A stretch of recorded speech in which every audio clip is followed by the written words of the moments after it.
ഇനി അഞ്ചാമത്തെ സവിശേഷത, പരിശുദ്ധ ഖുർആനിലെ പരാമർശങ്ങളുടെ അഞ്ചാമത്തെ സവിശേഷത, ഭാഷാ പ്രയോഗങ്ങളിൽ പോലും പരിശുദ്ധ ഖുർആൻ കൃത്യമാണെന്നുള്ളതാണ്. ഭാഷാ പ്രയോഗങ്ങൾ പോലും.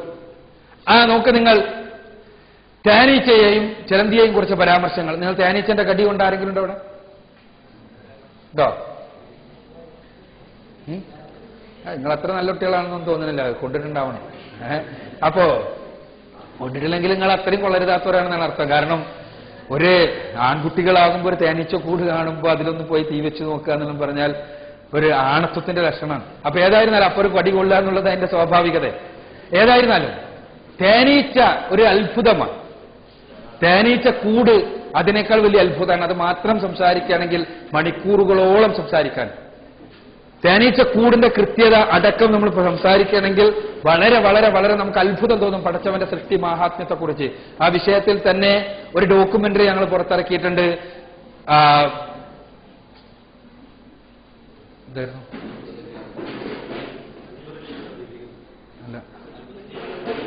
ജൈവലോകത്തെ ദൈവിക മാർഗദർശനം എന്ന പേര് നിങ്ങൾക്ക് പരിശോധിച്ചാൽ കാണാൻ കഴിയും. ഞാൻ വിശദീകരിക്കണില്ല. തേനീച്ച കൂട്ടിൽ 3 തരം തേനീച്ചകളാണ്. 3 തരം. ഒന്ന് റാണി, മറ്റൊന്ന് മടിയൻ, മൂന്നാമത്തത് ജോലിക്കാർ. 3ന്റെ കോലാണ്. റാണിയായിരിക്കും ഏറ്റവും വലുത്, മടിയന്മാര് കുറച്ചൊരു വലുത്, ഇടത്തരം. ജോലിക്കാരാണ് ഏറ്റവും കൂടുതൽ ഉണ്ടാവുക. കടി കൊണ്ടിട്ടുണ്ടെങ്കിൽ ജോലിക്കാരെ കടിയായിരിക്കും നിങ്ങൾ കൊണ്ടിട്ടുണ്ടാവുക. കാരണം ജോലിക്കാരെ പുറത്തുണ്ടാവുക. റാണിയും കൂട്ടിന്റെ ഉള്ളിലായിരിക്കും, ഇവരും മടിയന്മാരും കൂട്ടിന്റെ ഉള്ളിലായിരിക്കും. കാരണം അവരുടെ ആകെയുള്ള പണി റാണിയുമായി ബന്ധപ്പെടുക എന്നത് മാത്രമാണ്. ജോലിക്കാരാണ് പുറത്തു പോകുന്നത്, തേൻ അന്വേഷിക്കുന്നത്, തേൻ കണ്ടുപിടിക്കുന്നത്, തേൻ ശേഖരിക്കുന്നത്, തേൻ കൊണ്ടുവന്ന് നിറക്കുന്നത്. ഇങ്ങനത്തെ പണി മുഴുവൻ ജോലിക്കാരാണ്. കൂട്ടിലെ 80% അംഗങ്ങൾ ജോലിക്കാരായിരിക്കും, വർക്കേഴ്സ് ആയിരിക്കും. ഈ ജോലിക്കാർ റാണി, നിങ്ങൾക്കറിയാം, റാണി എന്നുള്ള നിലക്കുന്ന പെണ്ണാണ്. അതേപോലെ തന്നെ ഡ്രോൺ അഥവാ പെൺറാണിയുമായി ബന്ധപ്പെടുകയും അങ്ങനെ റാണിയുമായി പ്രത്യുൽപാദന വ്യവസ്ഥയിൽ പ്രത്യുൽപാദനത്തിന് അവരെ സഹായിക്കുകയും ചെയ്യുക എന്നതാണ് ആൺ തേനീച്ചകളുടെ ആകെയുള്ള പണി. എന്നാൽ പെൺതേനീച്ചകൾ വർക്കേഴ്സ്, അവർക്ക് പ്രത്യുൽപാദന ശേഷിയില്ല. പക്ഷേ അവരാണ് ജോലിക്കാർ മുഴുവനും, പണിയെടുക്കുന്നത് മുഴുവനും പെണ്ണുങ്ങളാണ് എന്നുള്ളതാണ്. ആധുനിക സംസ്കാരത്തിന്റെ മാതിരി തന്നെയാണ് എന്നർത്ഥം, അല്ലെ? ആണുങ്ങൾ വീട്ടിൽ കിടന്നുറങ്ങുക, പെണ്ണുങ്ങൾ ജോലി ചെയ്ത് കൊണ്ടുവരട്ടെ. എന്നിട്ട് ആ ജോലി ചെയ്ത് കൊണ്ടുവരുന്നതിന് നമ്മൾ വനിതാ വിമോചനം എന്ന് പേരിട്ടുകാണ്ട് പാവങ്ങളെ ഇടങ്ങാറാക്കുക എന്നുള്ളതാണ് ആധുനിക സംസ്കാരം. വേറെ വിഷയം ഞാൻ പറയുന്നത്. അപ്പോ ജോലിക്കാർ ആകുന്ന പെൺതേനീച്ചകൾ, അല്ലെ? പെൺതേനീച്ചകളാണ് ജോലി മുഴുവനും എടുക്കുന്നത്. തേനീച്ചക്കൂട്ടിലെ പണി മുഴുവനും എടുക്കുന്നത് പെൺജോലിക്കാരാണ്. എന്നാൽ നമുക്കിത് അറിയില്ലായിരുന്നു. അവിടെ ജോലിക്കാരുണ്ട്, രാജാവുണ്ട് എന്നെല്ലാം നമുക്കറിയായിരുന്നു. ഇപ്പൊ നിങ്ങൾ ഷേക്സ്പിയറുടെ ചില നോവലുകളിൽ, ചില ഡ്രാമകളിൽ, ഷേക്സ്പിയറിലെ ഡ്രാമകളിൽ എനിക്ക് തോന്നുന്നത്, ഡ്രാമന്റെ പേര് എനിക്ക് ഓർമ്മല്ല, അതിൽ പ്രത്യേകമായി പറയുന്നുണ്ട്, തേനീച്ചയെ കുറിച്ച് പറയുമ്പോൾ രാജാവും പടയാളികളും എന്നാ പറയുന്നത്. രാജാവ് ആരാ? നമ്മളിപ്പോ ക്യൂ എന്ന് വിളിക്കുന്ന അല്ലെങ്കിൽ റാണി എന്ന് വിളിക്കുന്ന ആളാണ് രാജാവ്. അതിന്റെ കീഴിലുള്ള പടയാളികൾ, ബാക്കിയുള്ളവരെ ആക്രമിക്കാൻ വേണ്ടി ഒരുങ്ങി നിൽക്കുന്ന പണിയെടുക്കുന്ന ആളുകളെ പടയാളികൾ ആണുങ്ങളായിരുന്നെന്നായിരുന്നു വിചാരിച്ചിരുന്നത്.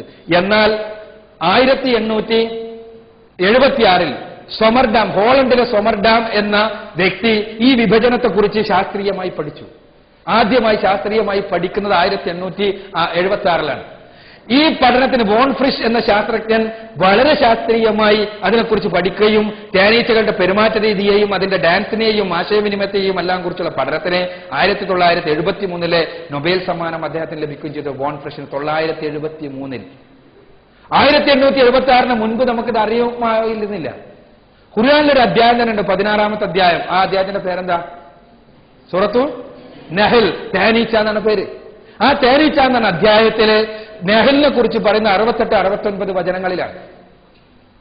ബൗഹാ റബ്ബുക ഇലൻ നഹ്ലി എന്ന് തുടങ്ങുന്ന വചനം.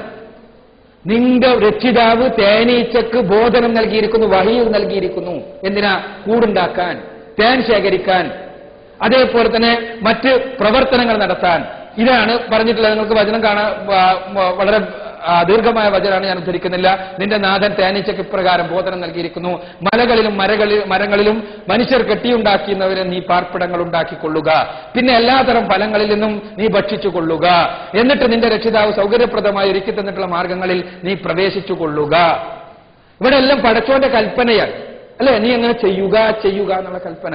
ഈ കൽപ്പന ക്രിയ നിങ്ങൾക്ക് അറബിയിൽ നിങ്ങൾക്കറിയാം, കൽപ്പന ക്രിയ ഏത് ക്രിയയും സ്ത്രീലിംഗം ഉണ്ടാകും, പുല്ലിംഗം ഉണ്ടാകും. നിങ്ങൾ പഠിക്കുന്നതാണ്, അല്ലെ? സർഫ് ചെയ്യുമ്പോ അറബി ഭാഷ പഠിക്കുന്ന ആളുകൾ പഠിക്കും എന്താ റഹബാന്നുണ്ടാകും, റഹബത്ത് എന്നുണ്ടാകും. അപ്പൊ അതേപോലെ തന്നെ ഓരോ രംഗത്തും അല്ലെ? അപ്പൊ ഇതേപോലെ പിന്നെ കൽപ്പനക്രിയകളിൽ നിങ്ങൾ നോക്കുക, നീ പാർപ്പിടമുണ്ടാക്കിക്കൊള്ളുക എന്ന കൽപ്പനക്രിയ പരിശുദ്ധ ഖുർആനിൽ പറയുന്നത് ഇത്തഖദി എന്നാണ്. നീ ഭക്ഷിച്ചു കൊള്ളുക എന്ന് പറയുന്നത് കുലീ എന്നാണ്. ഒരാണിനോട് നീ ഭക്ഷിക്കുക എന്നാണെങ്കിൽ കുൽ എന്നാ പറയുക. ഒരു പെണ്ണിനോട് ഭക്ഷിക്കാൻ പറയുമ്പോൾ കുലീ എന്നാണ് പറയുക. അപ്പോ ഇവിടെ പറഞ്ഞിട്ടുള്ള വചനം നിങ്ങൾ നോക്കുക, തേനീച്ചയോട് പടച്ച തമ്പുരാൻ നൽകിയിട്ടുള്ള കൽപ്പന ആരോടാ? പെൺതേനീച്ചയോടാണ് നീ ഭക്ഷിക്കണം, പെൺതേനീച്ചയോടാണ് നീ പാർപ്പിടം ഉണ്ടാക്കണം, പെൺതേനീച്ചയോടാണ് നീ മനുഷ്യർ കെട്ടിയുണ്ടാക്കിയ വസ്തുക്കളിൽ പ്രവേശിക്കണം എന്നെല്ലാമുള്ള കൽപ്പന കൃത്യമാണ്. ഇവിടെ പെണ്ണിനോടാണ് കൽപ്പന, ആ പെണ്ണ് തന്നെയാണ് ആ പണി ചെയ്യുന്നത്. ഈ പെണ്ണാണ് ഈ പണി ചെയ്യുന്നതെന്ന് നമുക്ക് ഇപ്പോഴാണ് മനസ്സിലായത്. അഥവാ 1800 ശേഷം 1973 നമ്മളത് കൺഫേം ചെയ്തത്. എന്നാൽ പരിശുദ്ധ ഖുർആൻ 14 നൂറ്റാണ്ടുകൾക്ക് മുമ്പ് ആ പദപ്രയോഗം നിങ്ങൾ നോക്കുക, ആ പദപ്രയോഗത്തിലെ കൃത്യത നോക്കുക. ഒരു സ്ഥലത്ത് പോലും പരിശുദ്ധ ഖുർആൻ തേനീച്ചയുമായി ബന്ധപ്പെട്ട് പണിയെടുക്കുന്ന വിഷയങ്ങൾ പറയുമ്പോൾ എല്ലായ്പ്പോഴും പരിശുദ്ധ ഖുർആൻ പറഞ്ഞിട്ടുള്ളത് എന്താണ്? സ്ത്രീലിംഗ ക്രിയയാണ്. മുഹമ്മദ് നബിക്ക് മനസ്സിലായത് കൊണ്ടാണോ? തീർച്ചയായും അല്ല. ആരാണോ തേനീച്ചക്ക് ബോധനം നൽകുന്നത് അവനിൽ നിന്നുള്ളതാണ് പരിശുദ്ധ ഖുർആൻ എന്നുള്ളത് കൊണ്ടാണ് ഇങ്ങനെ സംഭവിച്ചത് എന്നുള്ളതാണ് യാഥാർത്ഥ്യം. ഇതേപോലെ തന്നെയാണ് ചിലന്തികളുടെ കാര്യത്തിൽ. ചിലന്തി വലകളെ കുറിച്ച് പറയുമ്പോഴും ഇത്തഖദത്ത് ബൈത്തൻ എന്നാണ് പറയുന്നത്. ഇത്തഖദത്ത് ബൈത്തൻ, അവൾ ഒരു വലയുണ്ടാക്കി, ചിലന്തി ഒരു വലയുണ്ടാക്കി. ചിലന്തി കൂടുണ്ടാക്കുന്നത്, ചിലന്തി വല ഉണ്ടാക്കുന്നത് ആൺ ചിലന്തിയല്ല, പെൺചിലന്തികളാണ്. പരിശുദ്ധ ഖുർആൻ പറഞ്ഞത് അവൾ ഒരു വലയുണ്ടാക്കി എന്നാണ്, അവൻ ഒരു വലയുണ്ടാക്കി എന്നല്ല. ചിലന്തിയുടെ ലിംഗം പോലും മുഹമ്മദ് നബിക്ക് കൃത്യമായി അറിയാമായിരുന്നു എന്ന് ആർക്കെങ്കിലും വാദിക്കാൻ കഴിയോ? തീർച്ചയായും ഇല്ല. പിന്നെ എന്താണ്? ചിലന്തിയെ സൃഷ്ടിച്ച പടച്ചവന്റെ അടുത്ത് നിന്നുള്ളതാണ് ഈ ഗ്രന്ഥം എന്നുള്ളതാണ് വസ്തുത. അതാണ് അതിന്റെ യാഥാർത്ഥ്യം.